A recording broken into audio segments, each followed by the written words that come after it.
कभी कभी हम जिंदगी को जीते नहीं, बस उसे घटते हुए देखते हैं। सब कुछ वैसा ही दिखता है जैसा पहले था, लेकिन अचानक एक दिन हर चीज अजनबी लगने लगती है, यहाँ तक कि खुद हम भी। दोस्तों, आज हम बात करेंगे 20वीं सदी के सबसे गहरे और जटिल दार्शनिक उपन्यास की, जीन पॉल सार्त्रे की नौसिया। यह उपन्यास केवल एक कहानी नहीं है, यह एक इंसान की अस्तित्व से टकराने की यात्रा है। एक ऐसी यात्रा जिसमें वो समझता है कि दुनिया का कोई तय मतलब नहीं है, और यही हमारी सबसे बड़ी आज़ादी है। इस कहानी को समझने के लिए हमें उस समय को समझना होगा जब सार्त्रे ने इसे लिखा था। 1930 के दशक में यूरोप आर्थिक मंदी, युद्ध और सामाजिक अस्थिरता से जूझ रहा था। लोग अपने अस्तित्व को लेकर उलझन में थे। धर्म, नैतिकता और व्यवस्था, सब कुछ सवालों के घेरे में था। इसी दौर में सार्त्रे ने नौसिया लिखी, जो एक्सटेंशियलिज्म की पहली झलक थी। एक्जिस्टेंशियलिज्म यानी अस्तित्ववाद, वो विचारधारा जो कहती है इंसान पहले मौजूद होता है और फिर अपने कर्मों से खुद तय करता है कि उसे क्या बनना है। चैप्टर 1। कहानी का नायक है एंटोनी रॉकटिन, एक 30-35 साल का फ्रेंच व्यक्ति जो बोविले नाम के छोटे से शहर में अकेला रहता है। वो किसी से ज़्यादा मिलता जुलता नहीं। वो न दोस्त रखता है न परिवार, सिर्फ एक कमरा, कुछ किताबें और एक डायरी जहाँ वो अपने हर एहसास को लिखता है।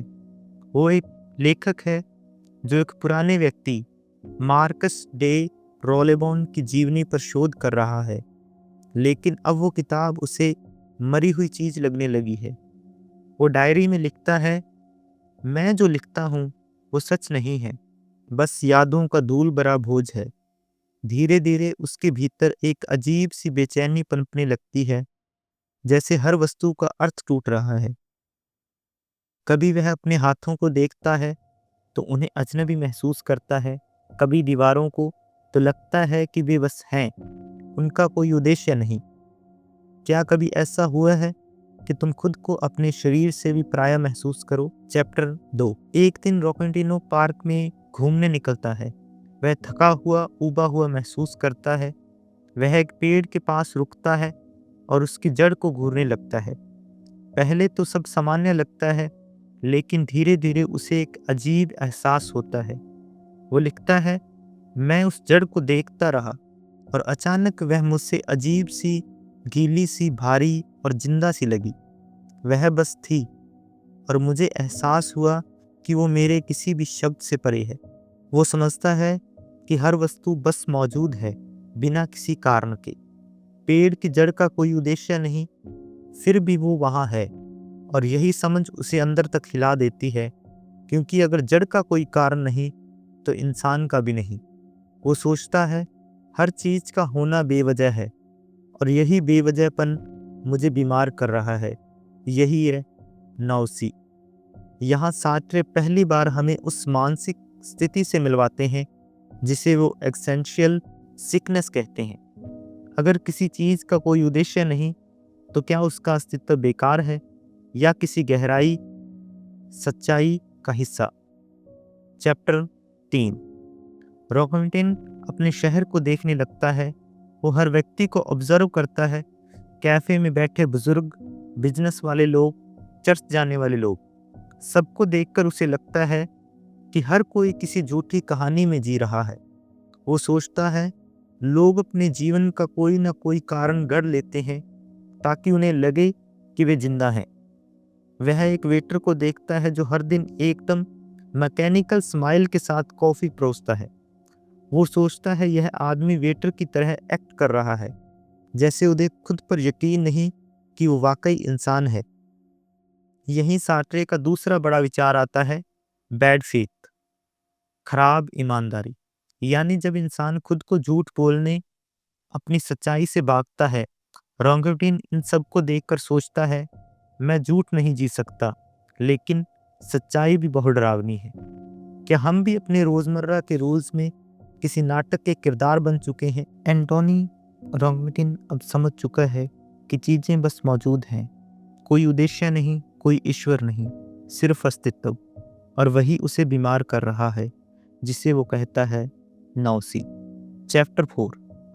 एक दिन रॉन्गटिनो को अपनी पुरानी प्रेमिका एनी की याद आती है। वो कई सालों पहले उससे अलग हो चुका था, लेकिन उसके अंदर कहीं अब भी उम्मीद है कि शायद एनी के साथ उसे फिर से मीनिंग मिल जाए। वो पुराने खत पढ़ता है। उन खतों में एनी ने लिखा था कि जिंदगी में कुछ परफेक्ट मोमेंट्स होते हैं जिनमें सब कुछ ठीक लगता है। रॉन्गटिनो सोचता है कि शायद वही परफेक्ट मोमेंट्स ही उसकी बेचैनी का इलाज हो। वो एनी से मिलने पेरिस जाता है। एनी अब पहले जैसी नहीं है। वो प्रैक्टिकल और थोड़ी कठोर हो चुकी है। वो कहती है कि एंटोनी, जिंदगी में परफेक्ट मोमेंट्स नहीं होते, हम बस सोचते हैं कि होंगे ताकि जी सकें। ये सुन के रॉन्गटिनो का इल्यूजन टूट जाता है। उसे एहसास होता है कि वो एनी से नहीं, उस मीनिंग से प्यार करता था जो वो एनी में ढूंढ रहा था, लेकिन अब वो अर्थ भी खो गया है। क्या कभी हमने किसी इंसान में वो ढूंढा है जो हमें खुद में नहीं मिला? चैप्टर 5। रॉन्गटिनो फिर बोवेले लौट आता है। अब उसका शोध काम उसे और भी बेमतलब लगने लगता है। वो सोचता है इतिहास नाम की चीज असल में इंसान की बनाई हुई कहानी है। वो कहता है इतिहास झूठ है क्योंकि वो किसी के भी बीते हुए जीवन को एक अर्थ देने की कोशिश करता है। मार्कस डे रोलेबॉन की जीवनी पर काम करते हुए वो समझता है कि वो आदमी मर चुका है और उसके काम, उसके विचार अब बस कागज पर अर्थ हैं। वास्तविकता में उनका कोई अस्तित्व नहीं बचा। सार्ट्रे यहाँ दिखाता है कि मनुष्य हमेशा क्याओस से डरता है, इसलिए वह कहानी बनाता है। इतिहास, धर्म, प्रेम सब मीनिंग बनाने की कोशिश है। रॉन्गटिनो उस विचार से थक जाता है। वो कहता है हर चीज इतनी अनिश्चित है कि अगर मैं अपनी किताब पूरी कर भी लूं तो कल उसका कोई मतलब नहीं रहेगा। क्या इतिहास सच में सच्चाई है या बस एक डर को छिपाने वाला पर्दा? चैप्टर 6। बोवेले की लाइब्रेरी में रॉन्गटिनो की मुलाकात एक अजीब व्यक्ति से होती है जिसे सार्ट्रे ने नाम दिया है द सेल्फ टॉट मैन। वो व्यक्ति जो खुद को मानवता का प्रेमी बताता है। उसका विश्वास है कि इंसान अच्छे हैं और ज्ञान से दुनिया सुधर सकती है। वो हमेशा किताबों में डूबा रहता है, हर किताब वर्णमाला के क्रम में पढ़ने की कोशिश कर रहा है। रॉन्गटिनो पहले तो उसे दिलचस्प मानता है, लेकिन फिर धीरे धीरे उसे एहसास होता है कि यह आदमी एक भ्रम में जी रहा है। एक दिन उसे पता चलता है कि यह सेल्फ टॉट मैन लाइब्रेरी में एक बच्चे के साथ अनुचित व्यवहार करता है। रॉन्गटिन अंदर तक हिल जाता है कि जिस आदमी ने खुद को मानवता का प्रतिनिधि बताया है वो भी झूठा निकला। वो सोचता है लोग जो कहते हैं वो नहीं होते, हर इंसान अपने भीतर कुछ पा रहा है। यहाँ सार्ट्रे दिखाते हैं कि ह्यूमनिज्म भी एक नकली मुखौटा है। कोई एब्सोल्यूट मॉरलिटी नहीं होती, हर व्यक्ति अपने ही अर्थ करता है। अगर अच्छाई बुराई का कोई स्थायी मापदंड नहीं है तो इंसान को कौन सा रास्ता सही मानना चाहिए? अब रॉन्गटिनो सब कुछ खो चुका है, प्रेम, विश्वास, इतिहास, नैतिकता। उसके पास सिर्फ एक चीज बची है, उसका अस्तित्व। वो कहता है हर चीज गिर चुकी है, अब बस मैं बचा हूं और मैं भी अपने अर्थ को नहीं जानता। वो फिर से अपने कमरे में बैठकर डायरी लिखता है। उसके शब्द थके हुए हैं पर उनमें एक अजीब शांति है, जैसे वो अब दुनिया से नहीं खुद से लड़ने वाला है। क्या अर्थ से भागते भागते रॉन्गटिनो अब किसी नए अर्थ तक पहुंच पाएगा या वो नौसी में हमेशा के लिए डूब जाएगा? चैप्टर 7। अब रॉन्गटिनो की डायरी के पन्ने बदले हुए हैं। उसकी नजरें बोवेले शहर को उसी तरह नहीं देखती जैसे पहले। हर गली, हर इमारत उसे अब सत्य से खाली लेकिन जीवित लगती है। वो कहता है हर वस्तु एक भारी चिपचिपे अस्तित्व से भरी है। वो मुझ पर चढ़ती है जैसे मैं उनके अर्थ का बोझ नहीं, उनका गवाह हूँ। उसकी नौसी अब सिर्फ शारीरिक बीमारी नहीं रही, वो अब एक एक्सटेंशियल क्लैरिटी बन चुकी है। वो समझता है कि मैं और यह दुनिया दोनों ही अर्थहीन हैं, लेकिन यही अर्थहीनता मेरी आज़ादी है। अब उसे महसूस होता है कि वह किसी भी विचार, नैतिकता या कहानी से बंधा नहीं। वो अपने जीवन का लेखक खुद है। वो सोचता है, अगर कोई गॉड नहीं तो मैं ही अपने जीवन का अर्थ बना सकता हूँ। यही सार्ट्रे का मुख्य विचार है, एक्सिस्टेंस प्रीसीड एसेंस, यानी पहले हम मौजूद होते हैं और फिर अपने कर्मों से तय करते हैं कि हम कौन हैं। क्या हम वाकई अपने जीवन के लेखक हैं या अब भी किसी और के लिखे स्क्रिप्ट को निभा रहे हैं? चैप्टर 8। एक शाम रॉकंटिनो अपने पुराने कैफे रेलवे कैफे में बैठा होता है। बारिश हो रही है, बाहर अंधेरा है। कैफे में रिकॉर्ड चल रहा है, एक पुराना अमेरिकन जैज गीत, सम ऑफ दीज डेज। वो उस संगीत को सुनने लगता है। धीरे धीरे उसके भीतर कुछ बदलता है।